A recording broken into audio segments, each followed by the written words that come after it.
del Tribunal Constitucional, en efecto la única mujer que es miembro de este colegiado de 7 jueces constitucionales. Señora Luz Pacheco, gracias por estar acá, muy buenas noches. Buenas noches, gracias por la invitación, por poder conversar con usted. Por favor, comencemos hablando sobre lo más reciente, que es esta decisión anunciada hoy por el TC respecto de una demanda presentada por 25% de los congresistas para que no se modifique la ley orgánica del Poder Ejecutivo, autorizando a que la presidenta, aún en el caso que no tuviese vicepresidentes, como es el caso lamentablemente ahora, pueda salir al extranjero. Y puesto que sale al extranjero, utilizar los mecanismos digitales de los que disponemos hoy para mantener la gestión del despacho presidencial. Explíquenos, por favor, ¿cuáles son los argumentos que han dado ustedes para rechazar esta demanda y autorizar a la presidenta que viaje, previo, naturalmente, permiso concedido por el Congreso cada vez que quiera viajar, y estando afuera, utilizar los métodos digitales que conocemos, desde el teléfono hasta el WhatsApp y los otros mecanismos? Explíqueme qué argumentos han usado ustedes. Me parece muy interesante el planteamiento con que usted ha iniciado esta conversación, porque lo que nos decían en la audiencia era que cómo podía la presidenta ausentarse del país y en un momento se declaraban la guerra, pero eso no tiene nada que ver con la modificación que se ha hecho aquí en esta norma, porque se trata de encargar el despacho presidencial. A criterio de estos 25 congresistas estaban violando 2 artículos de la Constitución. Uno, porque dice no está previsto que si no hay la ausencia de 2 vicepresidentes, si es que sale fuera del país el presidente. Y lo otro, que consideraban que tenía que haber sido una norma que modificase la misma Constitución, que no podía ser a nivel legal, sino constitucional, reforma constitucional. Entonces, ¿qué hemos nosotros argumentado? Que entendemos que la posibilidad de emplear las tecnologías para poder hacerse cargo del despacho es lo que se ha podido conseguir en el siglo XXI. Digo, la Constitución fue del año 93, estaban en los comienzos del desarrollo de esas tecnologías, y hoy por hoy la inmediatez de las comunicaciones es patente en todas partes, por un lado. Por otro lado, el artículo 115, cuando establece o 117, 115 sí, cuando establece en 2 párrafos, dice, en el primero se refiere a la incapacidad temporal o permanente del presidente y hace la sucesión. Primer vicepresidente, si no lo hay el segundo, y si no lo hay, ya sería el presidente del Congreso. Y el segundo párrafo se refiere a que viaje, no se refiere a que esté impedido el presidente, o la presidenta en este caso. Entonces, cuando el presidente viaja, mantiene todas sus funciones prerrogativas como jefe de Estado, jefe de gobierno. Y de acuerdo al artículo 118 de la Constitución, el último inciso, se dice expresamente que entre las atribuciones del presidente está la de desempeñar las labores que se le encomienden por la Constitución o por las leyes. Entonces, ¿qué ha hecho esta ley? Esa ley ha dicho, si el presidente sale del país con autorización del Congreso, porque eso es lo que el Congreso tiene que ver caso por caso, si sale del país, tiene ese visto bueno, pues, y no hay vicepresidentes, él puede, con las tecnologías actuales, pero con medidas de seguridad, administrar su despacho desde donde esté. Que creo que es lo mismo que hacemos todos hoy en día. O sea, yo puedo firmar digitalmente una sentencia estando en Lima, estando en Trujillo, estando en el Cusco, da lo mismo, o que si esté en el Ecuador o Indonesia. Entonces, hoy en día la distancia física no se puede medir con esos parámetros que nos parece que han utilizado, muy restrictivos para considerar que había que hacer una reforma constitucional. ¿No hace falta modificar nada de la Constitución? ¿Hace falta modificar algo de la ley orgánica del Poder Ejecutivo? Efectivamente, eso es lo que se ha hecho con esta ley. Sí. Y es lo que ellos declaraban que era inconstitucional, porque tendría que haber sido una reforma constitucional. Y no es necesario, porque fluye del 115 que el presidente sigue siendo el dueño de su despacho. Y a él se le encomienda normalmente que tenga la dirección. Si está fuera, él puede delegar, porque es todo, además, el despacho presidencial comprende la parte administrativa, la parte de gobierno, pero en la parte administrativa hay todo un cuadro en esta ley, ¿no?, que dice quién es la alta dirección, cómo lo encabeza ella, quién ¿A quién puede delegar qué? cuando salga al extranjero no habiendo vicepresidente. Por lo demás, hay países como Chile, en donde directamente no hay vicepresidentes, de manera que cada vez hay que delegar la función presidencial misma. Y hay otros países así, ¿no? Como es el caso de Francia, por ejemplo, donde no hay un vicepresidente. En este caso, dice usted que hay que delegar tareas administrativas. No, más bien no tiene ya que delegar, porque como no hay vicepresidentes y ella sigue siendo, no está incapacitada, no hay ninguna, eso de incapacidad ni temporal ni permanente, o sea, ella sigue siendo el presidente donde esté, fuera o dentro del país. No hay vicepresidentes, asume, de acuerdo a la ley, todo lo que se refiere a su despacho. De acuerdo. Ahí quedó resuelto el problema, ya no hay más procedimiento pendiente una vez que ustedes han votado por mayoría, por unanimidad. Por unanimidad, pero, sí, si no me equivoco, a ver, voy a mirar. Mayoría hay fundamentos de voto, sí. A ver, vamos a ver, sí, por unanimidad, infundada por unanimidad. De acuerdo. Sobre este tema no hay entonces mayor. Una palabra sobre las decisiones anunciadas la semana pasada respecto a la Junta Nacional de Justicia. Muchas veces he escuchado que nosotros somos como muy obedientes a lo que el Congreso quiere, muy diligentes a lo que nos pide. Bueno, es el auto que se ha publicado hoy día y que fue más de uno, son dos, fueron anunciados la semana pasada, ponen en evidencia que eso no es verdad, porque desde el año pasado, cuando se inició esta acción de amparo, el Congreso pretendió que nosotros, en ejecución de sentencia, aquella que dijo que el Poder Judicial no podía intervenir en la defensoría, en la elección del defensor del pueblo, nosotros en ejecución de sentencia dijéramos, tampoco puede en ese momento intervenir el Poder Judicial para interferir en esta acción en esta decisión que ha tenido el Congreso de inhabilitar a estas personas. Entonces nosotros le hemos respondido que no, o sea, no podemos mezclar un proceso orgánico como fue el del defensor del pueblo en ese caso, el Poder Judicial contra el Congreso con una acción de amparo donde se ven derechos fundamentales. Lo único que sí hemos dicho, hemos recordado, hemos declarado la nulidad de esta sentencia que tuvo la Sala, es que la exhortación que hizo no es pertinente por dos razones. La exhortación que hizo a que se mantengan las... No, declaró, exhortó al Congreso a que tipificara, ¿no?, las faltas o infracciones constitucionales, ¿no? Lo estoy diciendo de memoria, pueden ser otras palabras, pero ese es el sentido. Entonces nosotros ya hemos dicho en otras sentencias que no puede haber un listado taxativo de infracciones, que eso es un juicio político, que depende de otras circunstancias. Entonces, por un lado, la Corte Superior no nos parece que pueda hacer ese tipo de exhortaciones. ¿Por qué?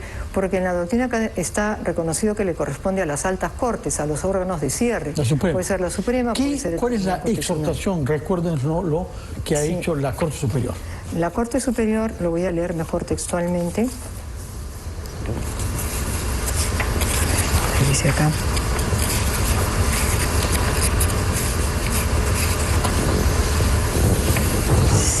Sí, ay, no sé.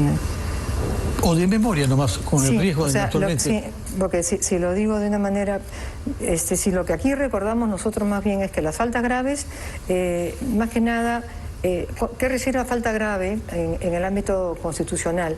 Se refiere a una falta de idoneidad o de conducta adecuada al puesto, ¿no?, o al cargo que se desempeña. Entonces no puede haber, decimos nuevamente, una lista taxativa. Y eso ya lo hemos dicho en otras oportunidades nosotros y otros tribunales constitucionales, en otras oportunidades. Entonces declaramos nula esa parte, ¿no?, y decimos nula la sentencia requerida en el expediente 034, emitida por la tercera Sala Constitucional de la Corte Superior, de fecha 11 de diciembre, en el extremo que exhorta al Congreso de la República para que legisle sobre la tipificación de las conductas de los miembros de la Junta Nacional de Justicia que constituirían causa grave para la remoción de sus cargos, conforme al artículo 157 de la Constitución Política del Estado. Eso es lo que decimos nosotros que no corresponde hacer y que ya lo hemos dicho en otras oportunidades. Por eso esa parte, o sea, esa exhortación es nula. No está obligado el Congreso a hacer eso porque ya el tribunal ha dicho que no corresponde hacer ese listado. Muy bien. Respecto de esa doble decisión adoptada por ustedes, hemos conocido después el voto de minoría de su colega Monteagudo.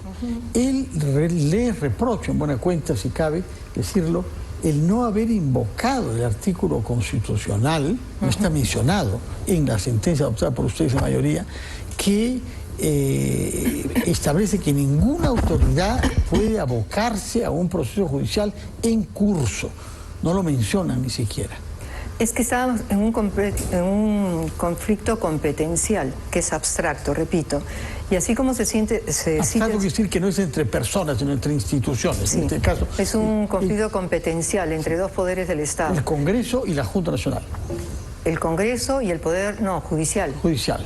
Entonces, un conflicto competencial con el Poder Judicial solo puede provenir de una sentencia del Poder Judicial, no puede provenir de otra cosa. Entonces, por eso, a ver, el 205, si no me equivoco, de la Constitución, cuando establece cuáles son las atribuciones, 202, perdón, de la Constitución, cuando establece cuáles son las atribuciones que tiene el Tribunal Constitucional, señala que es justamente el resolver en instancia única los conflictos de competencia. No dice más. ¿Dónde se desarrolla el proceso? Se desarrolla el procedimiento en la ley, perdón, en la ley orgánica del tribunal, que viene a ser el Código Procesal Constitucional. Este código, en el artículo 110, señala que el demandante, el otro poder, que puede ser el Congreso o puede ser el Poder Ejecutivo, puede pedir una medida cautelar contra el acto, resolución, ¿no? o disposición objeto de conflicto. Entonces uno tiene que leer siempre la Constitución de manera integral, integrada, unitaria. Pero en este caso no es la Constitución, sino la Constitución y el Código Procesal. No, es el 202. Pero el 202, ¿qué cosa dice? Está diciendo que en instancia única el Tribunal Constitucional es el que decide el conflicto de competencia. Y cuando se establece cómo se realiza cómo se canaliza este procedimiento, pues se establece esta posibilidad. Entonces, la medida cautelar no es que sea Esa posibilidad está autorizada por el Código Procesal Constitucional, pero no propiamente por la Constitución, porque afirma, cuando uno lo lee, por lo menos de una manera inequívoca, nadie, ninguna autoridad, incluidos ustedes, puede interferir con los procesos judiciales en curso. En este caso hay un proceso en curso, tanto es así que ustedes están pidiendo a la Corte Suprema que resuelva en última instancia. La medida cautelar. Sí. Pero insisto, o sea, cuando por ejemplo dice también aquí la Constitución que somos competentes para resolver la acción de amparo, los habeas corpus, no dice más. ¿Dónde se establece el procedimiento? Se establece en el Código Procesal Constitucional. Entonces, le insisto, si el Poder Judicial emite una sentencia, entonces vamos a decir que por el 139 jamás puede iniciarse un proceso competencial contra el Poder Judicial, sería absurdo. O sea, la única manera de que haya un conflicto de competencia con el Poder Judicial es por una resolución. Y no vamos a esperar a que sea cosa juzgada para pronunciarse. ¿Me entiende? O sea, pero eso quiere decir que está mal formulado en el artículo que prohíbe. Hay un vacío.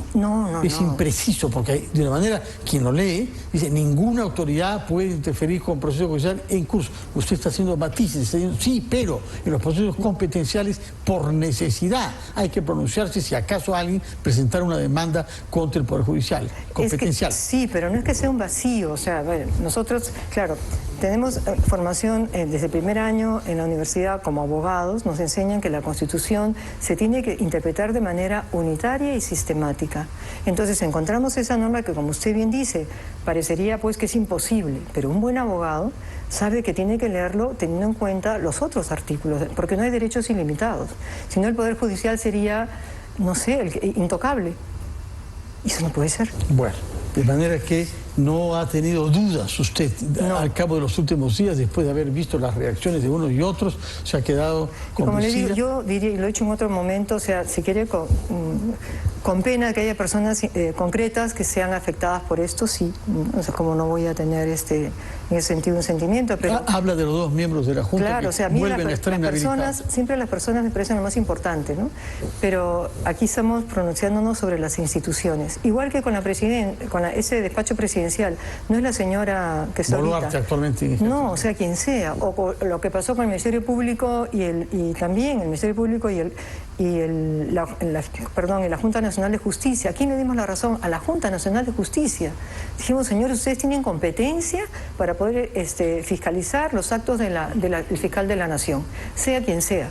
No el señor Benavides fuera. ¿Por qué se hubiera podido poner en duda esto? ¿Cuál era el argumento para cuestionar que la Junta tuviese competencia? Bueno, ha sido todo un proceso competencial donde ha habido audiencia y todo, y el presentador decía no, que estaban invadiendo sus competencias de función interna. Administrativa, sí. Exactamente. Usted ¿no? mostró que no, que es una decisión de fondo, sí. Porque en esas funciones podría haber a lo mejor un acto que sea, que sea lesivo a la investigación que está realizando otro fiscal, y eso sí sería una falta, ¿no? Muy bien, entonces asumimos que usted está más convencida que nunca de la doble decisión adoptada y está a la espera, en consecuencia, de lo que la Corte Suprema diga sobre lo que ha quedado pendiente y ustedes le han encargado que culmine. Nosotros no le hemos encargado, o sea, bueno, lo que hemos han dicho que corresponde a la Corte Suprema. Sí, la medida cautelar, y hemos también recordado, ¿no?, que se trata de un juicio político, y yo traía aquí lo que hemos dicho en esa sentencia que tanto se cita y que yo también estoy de acuerdo con ella, fue por unanimidad. Y ahí dijimos en el fundamento 42, ¿no?, que el antejuicio o el juicio político incide directamente en la afectación, cuando incide directamente en la afectación de un derecho fundamental, entonces el control judicial de este acto político es plenamente válido. Pero si se trata de un acto político puro, entonces el debido proceso no tiene los mismos alcances, matices e intensidad judiciales, siendo solo admisibles como control de forma, pero no de fondo. O sea, son temas complejos. Sí, complejos. Sin duda, lo que no quiere decir que no hay ciertos principios de base de proporcionalidad y de racionalidad. No es cualquier juicio político que puede declararse, cualquier decisión de un juicio político eximida de un control eventualmente de ustedes. De racionalidad, como usted me dice, no tiene que haber una racionalidad en las medidas. Hablemos entonces de otro tema más vinculados a su especialidad de origen, porque usted ha sido, tengo entendido, abogada laboralista, ¿no? Sí. Y me parece que han tomado una decisión también sobre el mundo complejo de las pensiones en el Perú. ¿Qué es lo que han decidido? Mire, nos dan poco espacio para hablar de estos temas porque lo político parece que fuera lo único. Por eso yo le agradezco, porque creo que son decisiones que ayudan a muchísimas personas. Por ejemplo, la ONP durante años ha venido suspendiendo las pensiones de las personas después de 8, 9, hasta 12, 15 años hemos visto, la suspendía. ¿Por qué? Porque en una revisión posterior determinaba que los documentos aportados no avalaban la pensión porque no cumplía con los años de aportación o porque pensaban que era un documento fraudulento. Y después de suspenderla, sin darle ocasión además de defensa al pensionista, decidían anularla. Entonces, ¿qué hemos declarado nosotros con un precedente, por tanto que es de obligatorio cumplimiento en todos los ámbitos de la administración? Que no hay ninguna ley que faculte a la ONP a suspender una pensión. Por tanto, esa medida es ilegal. Segundo, en ningún caso la ONP puede suspender el pago de una pensión. Ni en ningún caso. Una vez que ha sido concedida. Exactamente. Pueden haber dificultades para reconocer la legalidad de la persona que aplica esa pensión, pero una vez que se le concede... Puede hacer una nulidad de oficio, eso sí, porque es verdad que podría en la fiscalización posterior encontrarse que ha habido documentos que no le dan certeza de que realmente esa persona tiene derecho a la pensión, pero son 2 años que le da la ley, 2 años para poder hacer esa fiscalización. Creo que no hay derecho que pasen 15 años y a una persona de 85 años le quiten la pensión, porque la ONP considera que no tiene Pero ¿por qué lo descubre después de tanto tiempo, no? Entonces eso... Ahora hay 2 años para que la ONP evalúe eventualmente la posibilidad de declarar la nulidad si no se han cumplido requisitos. Exacto, que es lo que dice la Ley de Procedimiento General Administrativo. No hemos creado nosotros ese tope, más bien hemos hecho que se aplique esta ley que ya tiene muchos años de vigencia en el Perú. Y más bien... ¿No se venía aplicando? No. Los jueces se quejan mucho de la sobrecarga procesal, ustedes también por lo demás, pero ellos sobre todo por temas pensionarios. Muchísimo. ¿Y por qué no se simplifica eso? Imagino que esta sentencia adoptada por ustedes puede simplificar. Claro. Menos quejas de los pensionistas respecto a la ONP, me imagino. Claro, o sea que la ONP ya no puede seguir suspendiendo pensiones y no puede declarar la nulidad después de 2 años. ¿Qué pasa si pasados los 2 años descubre que le parece que es fraudulenta los documentos? Bueno, tiene que dar cuenta al Ministerio Público, que se inicie el proceso, cuando la condena esté firme, pues podrá ya actuar. Y tiene 3 años para poder actuar en ese caso. Pero no puede ser de motu propio, por una lentitud del aparato estatal, que los ciudadanos tengamos que afrontar ese tipo de situaciones y que las sufren las personas más pobres. ¿Desde cuándo entra en vigencia esta sentencia? Esta tiene cerca de 2 meses ya. solo que ha tenido poca publicidad. De acuerdo. Por el tema es político, importante, ¿no? que lo diga usted. En consecuencia, los procesos que estaban en curso quedan todos detenidos. Los procesos en curso, lo que hemos dicho es que tienen 8 meses para ponerse al día, pero no pueden seguir suspendiendo. O sea, desde que dimos la sentencia le damos 8 meses para arreglarse, ponerse al día en sus fiscalizaciones, pero si han pasado más de los 2 años, tiene que seguir lo que manda la Ley de Procedimiento General Administrativo, porque no hay ninguna ley especial en ese caso. Si entre las nulidades que se han pronunciado hubiesen procesos de reclamo, ¿cuál es el marco en que se va a hacer esto? Supuesto que algunas de esas nulidades estén incurriendo en los vicios que ahora quieren detener ustedes limitando un plazo. A ver, si consideran que hay una nulidad, hay todos los requisitos en la norma para poder declarar esa nulidad, lo que tienen que hacer es ir al Ministerio Público. Al Ministerio Público. Sí. Y presentar una querella contra la ONP por... la persona, perdón. No, yo creo que lo que tiene que hacer es obligatorio cumplimiento de la sentencia. Con la sentencia pueden exigir que le vuelvan a pagar su pensión. Ya, yo sé que no suelen mirar ustedes la cantidad de las personas afectadas, porque lo que oigo decir siempre es que ustedes se ocupan de los principios independientemente de las circunstancias, pero pese a todo, como es laboralista usted, ¿cuántas personas pueden estar concernidas por esta decisión que han tomado ustedes? Perdón, no le podría decir, pero un universo bastante grande. Estamos hablando de decenas de miles. Yo creo, mire, por lo menos miles, que es lo que me consta a mí, yo pienso. ¿Por qué? Porque nos han llegado, yo he visto muchísimas, en los 2 años que tengo en el tribunal, muchísimas demandas del pensionista quejándose de ese abuso de la ONP. Y la jurisprudencia nuestra que decía, si ha motivado suficientemente la ONP, vale la suspensión.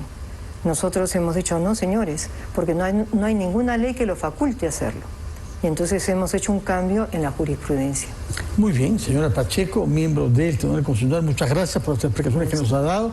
En primer lugar, sobre el tema de la autorización para que la presidenta pueda viajar aún sin contar con vicepresidentas y usar medios digitales para gestionar su despacho presidencial, pero se ha referido también a la doble decisión respecto a la Junta Nacional de Justicia y nos ha venido a aclarar esta decisión tomada hace 2 meses, pero muy poco publicitada, es cierto, para poner límites al tiempo y las condiciones por las cuales la ONP puede declarar nulas algunas pensiones. Exacto. Muchas gracias por su presencia, muy buenas noches y muy feliz fin de semana, señora Luz Pacheco, magistrada del Tribunal Constitucional. Muchas gracias, igualmente. A usted.